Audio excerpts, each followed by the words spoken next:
亀澤美幸さん、当時17歳。爆心地から 1.3km の船入中町の自宅で被爆しました。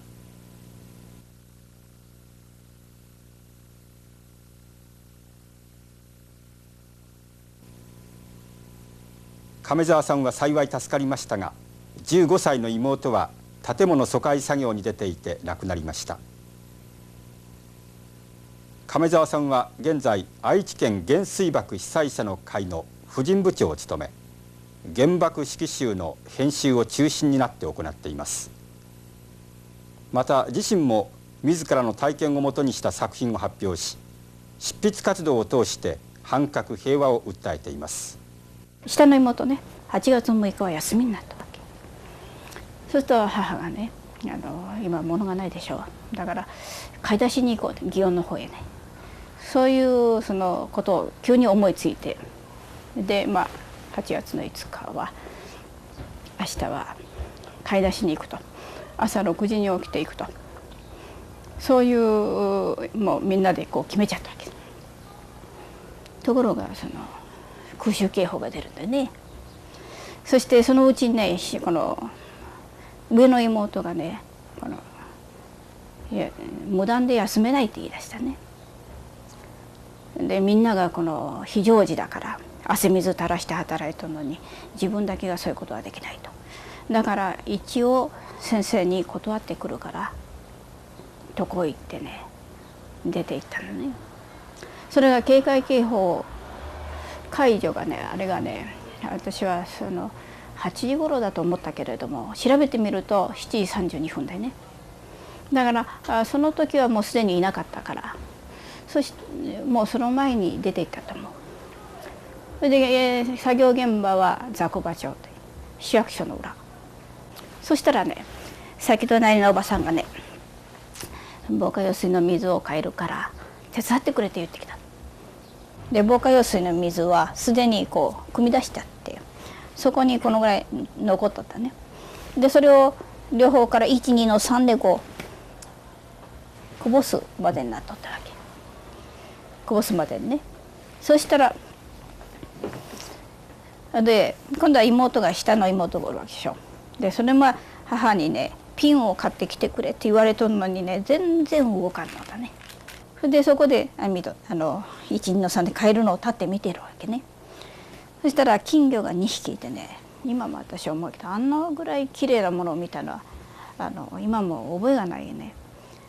ここに洗面器があって、それにこの金魚が2匹ピシピシとるのね。1匹掴んで入れたらささささっとその洗面器の中を嬉しそうに泳いでいたね、金魚がね。色鮮やか、あんな美しいものまだ見たことがないっていう方ぐらい覚えてるんだけども。でもう一匹ね、本当にね、この先にね、金魚のこのブカッとしたこの腹のね感触が残ってね、触ったぐらいの時にベーン、それはもうね、これはもう言葉ではちょっと言えないね。ドガンじゃなかったし、とにかくバシッというね圧縮音でね、そして青い光がパーッとこう走ったわけでしょ。でそれがね、そこのとこでああと思ったとからね、また幸いというかなんていうか、その一本の松の木があってね、そこの根にこう防空壕を振ると敵から目立たんというので穴を掘ってた。ところが松の木の根が邪魔になって掘れないもんだから、1メートルの深さの直径1メートルの穴がここから私のおるとこから4、5メートルのとこにあったわけ。そこへね、妹と一緒にね吹き飛ばされたわけ。私もね。で母が「どうした?」って言うてる。そしたらね、途端にこの背中が痛んできたね。ただ背中がね焼けてるのよ。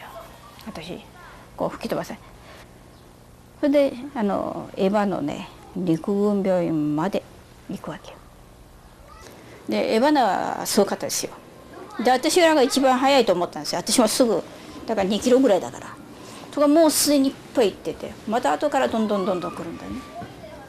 で時計がないでわからんのだけども10時ごろ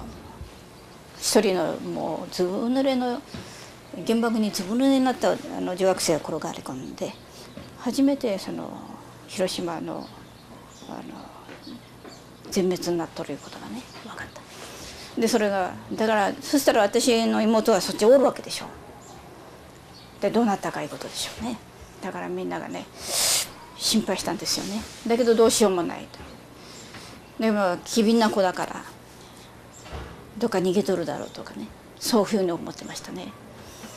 翌日は夏の朝早いからねでとにかく行こうって妹を探さに行かないからで来ないからね生きとったら来とるわけだから来ないから言うので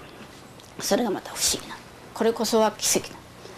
それで一旦その家行ったんです。もちろん焼けていてそこに妹がいないことを確認してそれから今国道2号線になっている高野橋に抜ける線ですねあそこへ行って住吉橋明治橋として渡っていくわけ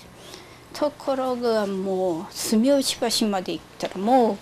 額がなんていうかな川の縁からなんかもう石ころのように転がってるわけでしょ。もう本当に転がってるんだから。で今言った建物総会をやってるもんだからそういう年頃のものがいっぱい死んでるわけですよ。ね。だから不思議なことにね母がねどうしたっていうとそういう人をね全然確かめないのね。でどんどん行くわけですよ。別に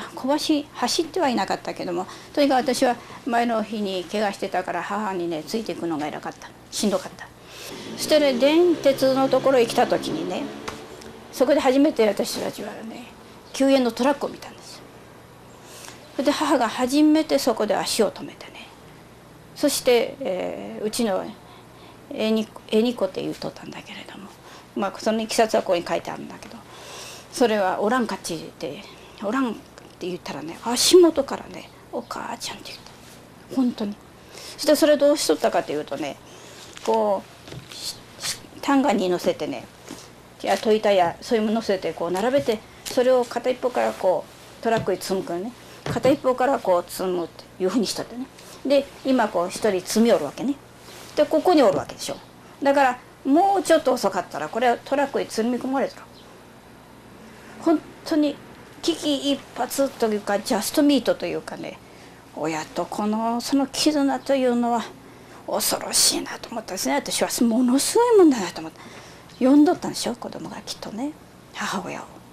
それが私には聞こえんけど母親には聞こえとったからもうせくまま走っていったわけでしょ。でそこへ来て初めて呼んだらそこに足元から弱い声で返事をした。ところがもうずっともうなんていうのかな